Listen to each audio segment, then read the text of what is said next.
Subaru Bluetooth pairing issues are a common complaint, particularly in models with the StarTex infotainment system from 2018 onwards, including the Impreza, Legacy, Outback, and Crosstrek. These problems manifest as frequent disconnections during calls or media playback. The root causes often stem from software incompatibilities, outdated firmware, or conflicts between your phone's operating system and the Subaru system.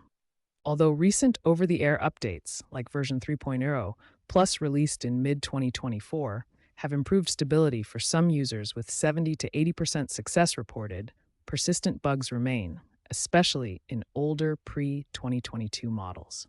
The core issue lies in Bluetooth protocols like AVRCP, HFP, and A2DP failing to maintain a stable connection. In short, it's often a software problem, not a hardware one, made more complicated by the infotainment system prioritizing vehicle safety features. First, try the basics. Forget the device in your car's Bluetooth menu and repair it. Ensure your phone is in discoverable mode. For more persistent problems, reset the infotainment system by holding down the volume and tune knobs for 10 seconds.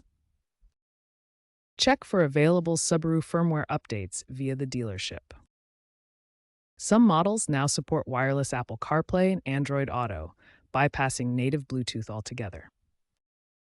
If issues persist, especially with older models, a dealership reset might be necessary, as per Service Bulletin SB 24E-15. Note that Subaru's app may offer diagnostic tools for troubleshooting. Ultimately, keeping your Subaru's software updated is crucial for reliable Bluetooth performance. A recall was also made in 2024, covering 150,000 vehicles for Bluetooth module replacements.